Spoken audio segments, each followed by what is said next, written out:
Fala galera, está começando mais um episódio aqui no Arete Jus.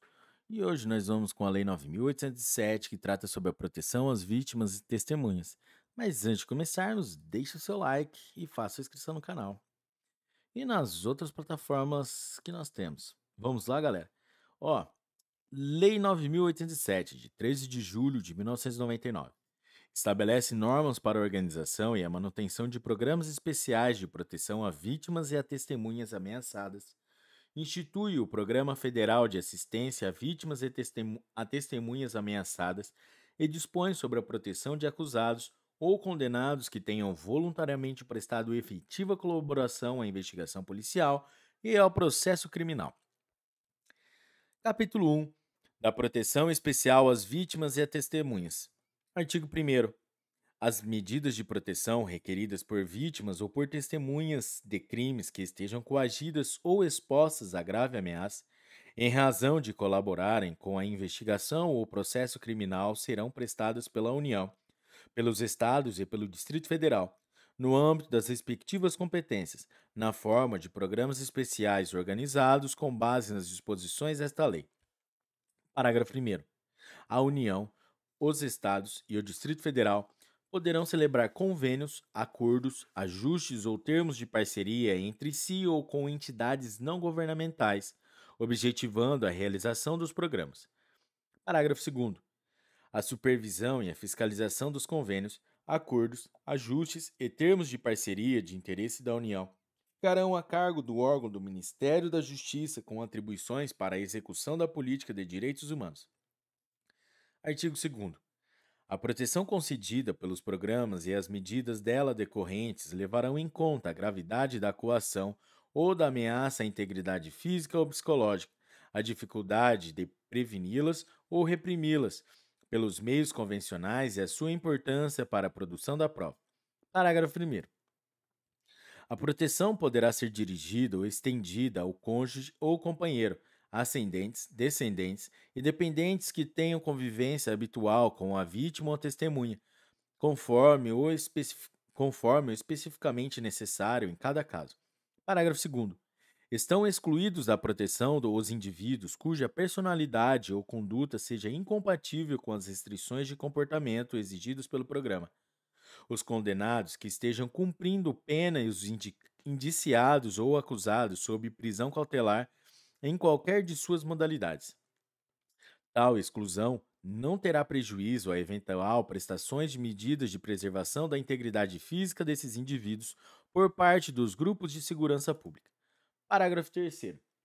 O ingresso no programa, as restrições de segurança e demais medidas por ele adotadas serão sempre a anuência da pessoa protegida ou de seu representante legal. Parágrafo 4º.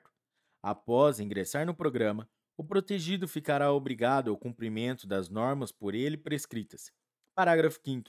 As medidas e providências relacionadas com os programas serão adotadas, executadas e mantidas em sigilo pelos protegidos e pelos agentes envolvidos em sua execução. Artigo 3º. Toda admissão no programa ou exclusão dele será precedida de consulta ao Ministério Público sobre o disposto no artigo 2º e deverá ser subsequentemente comunicada à autoridade policial ou ao juiz competente. Artigo 4º. Cada programa será dirigido por um conselho deliberativo em cuja composição haverá representantes do Ministério Público, do Poder Judiciário e de órgãos públicos e privados relacionados com a segurança pública e a defesa dos direitos humanos. Parágrafo 1º.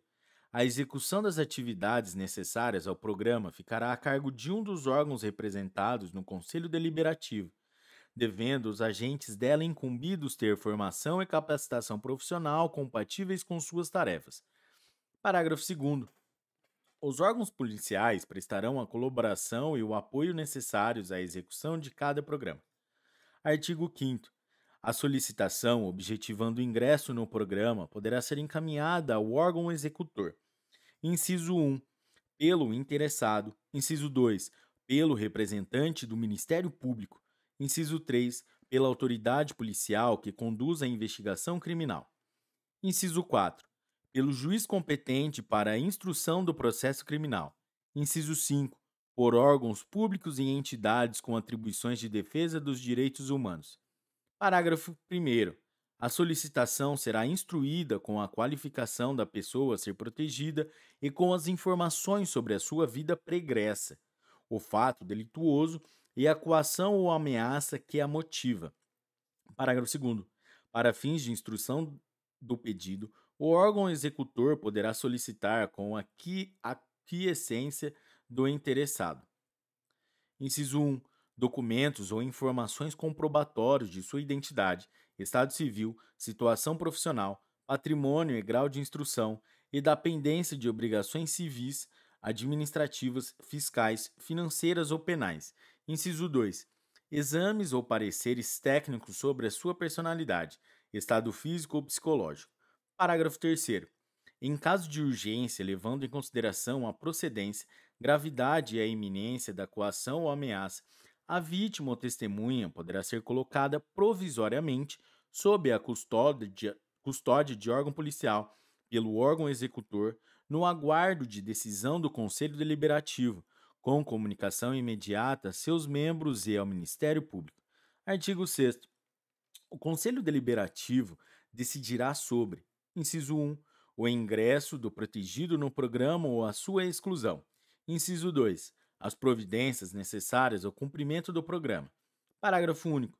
As deliberações do Conselho serão tomadas por maioria absoluta de seus membros e sua execução ficará sujeita à disponibilidade orçamentária. Artigo 7º. Os programas compreendem, dentre outras, as seguintes medidas, aplicáveis isolada ou cumulativamente em benefício da pessoa protegida, segundo a gravidade e as circunstâncias de cada caso. Inciso 1. Segurança na residência, incluindo o controle de telecomunicações. Inciso 2. Escolta e segurança nos deslocamentos da residência, inclusive para fins de trabalho ou para a prestação de depoimentos. Inciso 3. Transferência de residência ou acomodação provisória em local compatível com a proteção. Inciso 4. Preservação da identidade, imagem e dados pessoais. Inciso 5.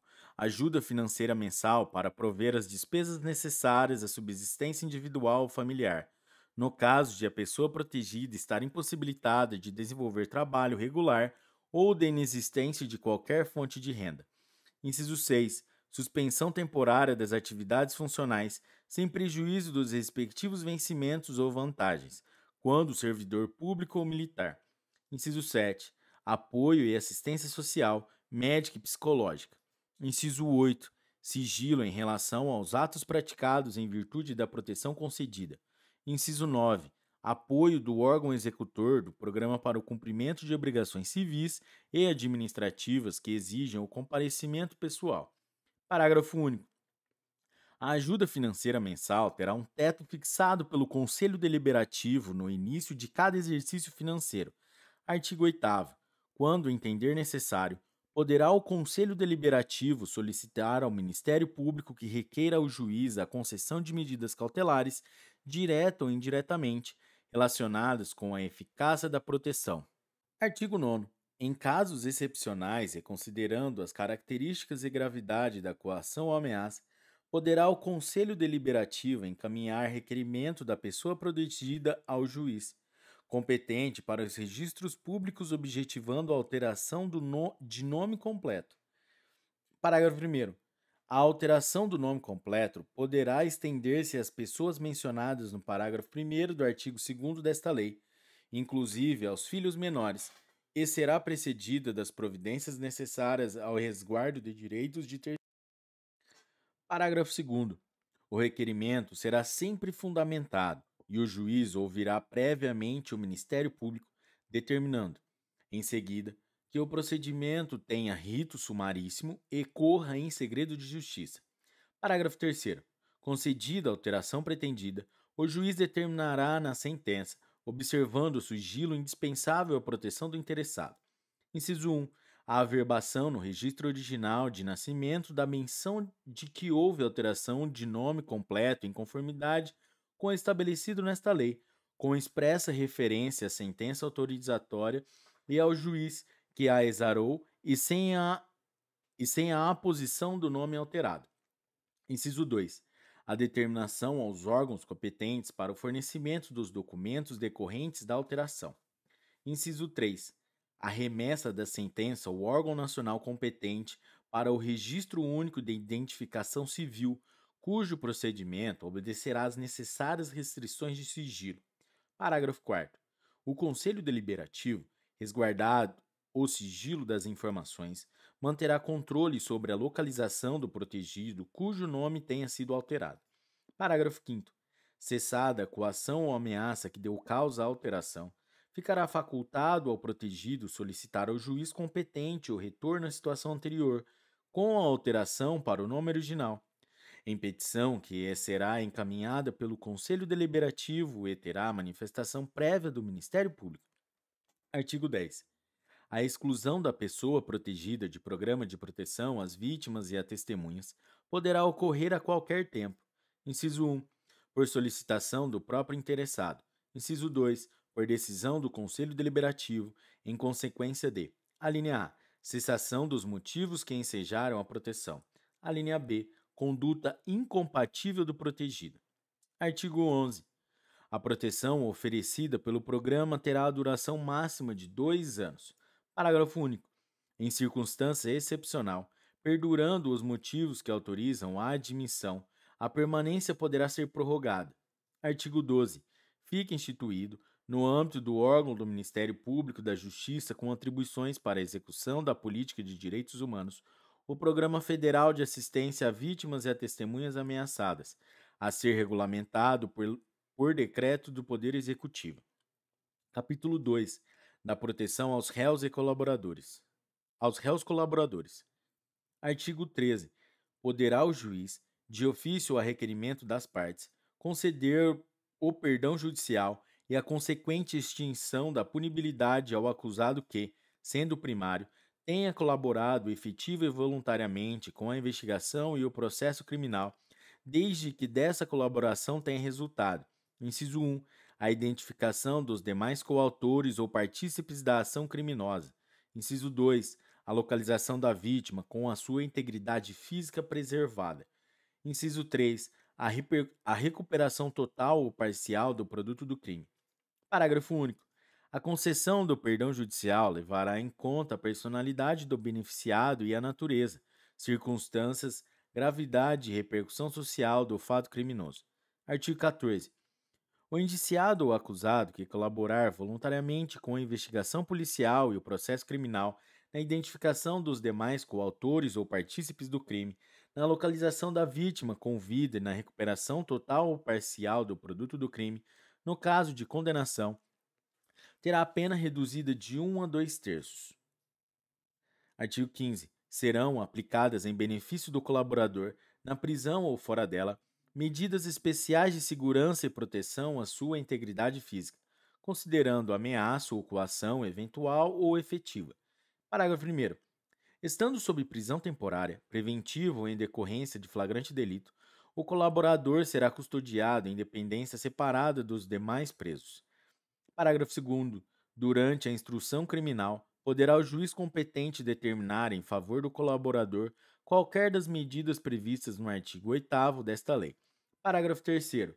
No caso de cumprimento da pena em regime fechado, poderá o juiz criminal determinar medidas especiais que proporcionem a segurança do colaborador em relação aos demais apenados. Disposições gerais. Artigo 16. O artigo 57 da Lei 6.015, de 31 de dezembro de 1973, fica acrescido do seguinte parágrafo 7º. Parágrafo 7º. Quando a alteração de nome for concedida em razão de fundada coação ou ameaça decorrente de colaboração com a apuração de crime, o juiz competente determinará que haja averbação no registro de origem de menção da existência de sentença concessiva da alteração, sem a averbação do nome alterado, que somente poderá ser procedida mediante determinação posterior, que levará em consideração a cessação da coação ou ameaça que deu causa à alteração. Artigo 17. O parágrafo único do artigo 58 da Lei 6.015, de 31 de dezembro de 1973, com a redação dada pela Lei 9.708, de 18 de novembro de 1998, passa a ter a seguinte redação: Parágrafo único. A substituição do prenome será ainda admitida em razão de fundada coação ou ameaça decorrente da colaboração com a apuração de crime, por determinação em sentença de juiz competente, ouvido o Ministério Público. Artigo 18. O artigo 18 da Lei 6.015, de 31 de dezembro de 1973, passa a ter a seguinte redação: Artigo 18. Ressalvado o disposto nos artigos 45, 57, parágrafo 7º e 95, parágrafo único, a certidão será lavrada independentemente do despacho judicial, devendo mencionar o livro de registro ou documento arquivado no cartório. Artigo 19. A União poderá utilizar estabelecimentos especialmente destinados ao cumprimento de pena de condenados que tenham prévia e voluntariamente prestado a colaboração de que trata esta lei. Parágrafo único. Para fins de utilização desses estabelecimentos, poderá a União celebrar convênios com os Estados e o Distrito Federal. Artigo 19-A. Terão prioridade na tramitação o inquérito e o processo criminal em que figure indiciado, acusado, vítima ou réu colaboradores, vítima ou testemunha protegidas pelos programas de que trata esta lei. Parágrafo único. Qualquer que seja o rito processual criminal, o juiz, após a citação, tomará antecipadamente o depoimento das pessoas incluídas nos programas de proteção previstos nesta lei, devendo justificar a eventual impossibilidade de fazê-lo, no caso concreto, ou o possível prejuízo que a oitiva antecipada trair para a instrução criminal. Artigo 20. As despesas decorrentes da aplicação desta lei pela União correrão à conta de dotação consignada no orçamento. Artigo 21. Esta lei entra em vigor na data de sua publicação. Galera, essa foi a Lei 9.807, que trata sobre a proteção às testemunhas, proteção de vítimas e testemunhas. Se você chegou até aqui, meus parabéns. Bateu a meta. E se você curtiu esse episódio, não esqueça de deixar o seu like, que é muito importante pra gente. E até a próxima. Um forte abraço. Tchau!